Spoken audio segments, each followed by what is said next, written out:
from the Roddy White play that we had earlier to right now with the Rex Ryan thing, we have on NFL Goal Line a new record, the most cuss words ever put on the show.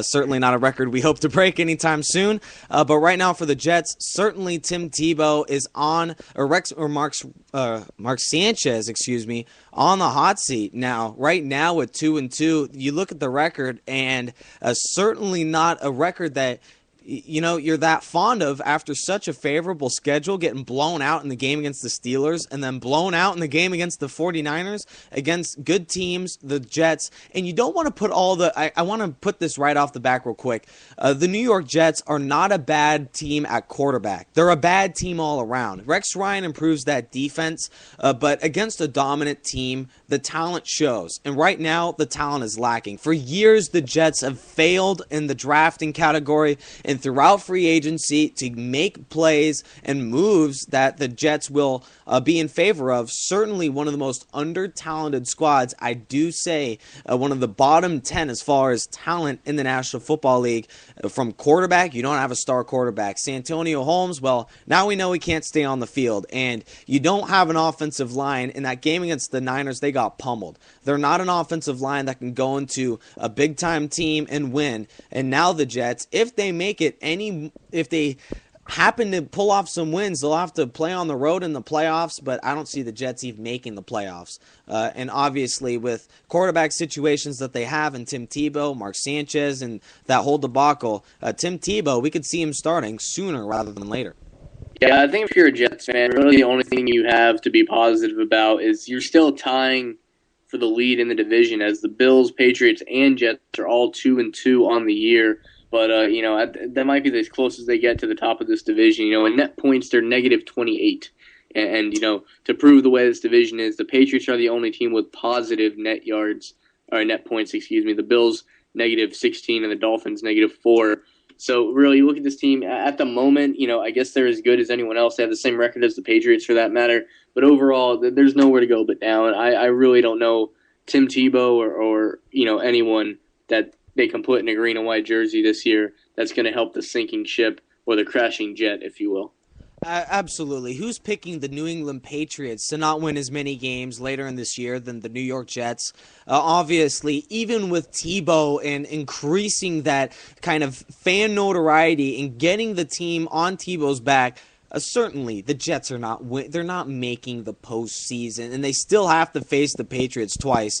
And the New York Jets perhaps should be 1-3, if not for a last-second victory over the Miami Dolphins. Now, we go to under-talented squads. Miami Dolphins are in the running for the worst, and the Jets certainly in that category. But for right now, the New York Jets, certainly a situation to reckon with in the next few weeks. The Jets are 2-2, and next week they are at home to face a very tough Texans team. Now we take a look at the game ball scenario. Now the Phil Nunziata did have Brian Hartline, receiver from the Dolphins. Certainly, if I'm a fan of him, but no one. I repeat, no one can be against Aaron Rodgers. His performance so far this year, beyond the roof in this game. But the Saints are not a dominant defense, but Aaron Rodgers put the team on his back in this contest with 4 TDs. Sure, he had one interception, but the Packers needed, without a running game, they needed the passing game to be there. And even though Aaron Rodgers has not had a good year, he had a good game. I give him the game ball, perhaps because Phil took the best player on the board. Aaron Rodgers, a solid pick for the game ball. 4 TDs to 1 interception, along with a 319-yard passing, and obviously on 75% completion percentage. That's going to get it done. The Green Bay Packers win 28-27, and now at 2-2. Things are looking up for this ball club. Phil, what do you have on the Packers real quick as we wrap up? Well, obviously, after the debacle that happened in Seattle, a topic that we really didn't even get a chance to get to, which is probably for the best, because that's something you could waste a whole show on. Going back to that, we have the real refs back, so at this point you just kind of put it in the past, and to see the Packers come out and win a tough game against the Saints, who were just as desperate as they were to get a W, as they're 0-4 on the season now, something nobody saw coming. But to see the Packers come back, unless you are a Seahawks fan or another team in that division, it probably hurt you to see the Packers lose the way they did. So it was definitely a good rebound, and you see, Aaron Rodgers coming back, and which you're used to seeing him play as. So, it was just good to see the Packers rebound a situation that they were clearly wronged in. And absolutely for the Green Bay Packers, things are looking up for this ball club. And right now, the offense is getting a groove, and they have a group of receivers that can get it done. And then obviously, the defense, certainly one of the top 5 or 10 in the National Football League. And for New Orleans at 0-4, we weren't able to get to it on this show, but the Saints, they face the Chargers next week in a must-win game, and they've been in a must-win game for the past couple weeks. But they've been unable to get it done.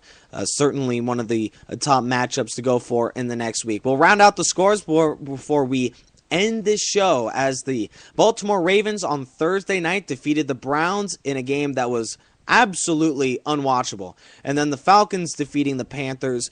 Patriots blow out the Bills. We weren't able to get to New England, but they are a hot team, even though they're 2-2.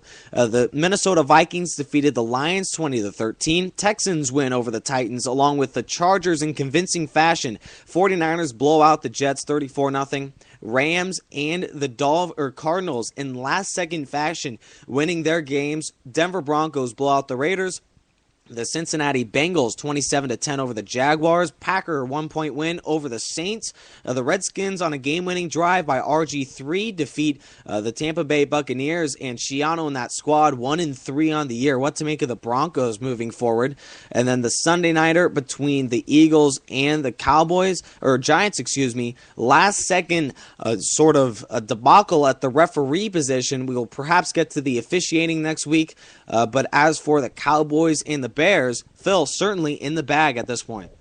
Yeah, at this point, 27-10 lead for Chicago. There's 9 minutes and 12 seconds left in the game. It's pretty safe to say that the Bears are going to win this one, and the Eagles will take sole possession of the NFC East, leading as Dallas will drop another one here in Chicago. Dallas, excuse me. Oh, absolutely. The Dallas Cowboys, what to make of that team, along with the Eagles, certainly it's tough in the NFC East till the last couple weeks to see the winner of that division. Cowboys perhaps 1-3 after week number 4. Now, we are rounding out the NFL goal line. You can't contain us to an hour, partner. We're at 68 minutes, hoping to get rounded around 65 next week.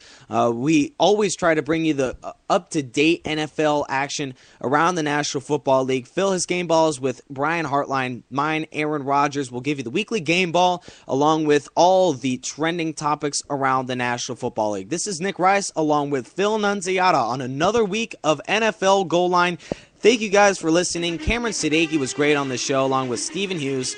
And then obviously anyone else who wants to call in, Noah Booker was great as well. Thank you guys for watching this presentation of the NFL Goal Line with Nick and Phil. We'll catch you back next week at 7 p.m. Pacific, 10 p.m. Eastern. So long, guys. Have a great Monday night, and we'll see you back in 1 week from tonight, partner. Roman just threw another pick. Good night.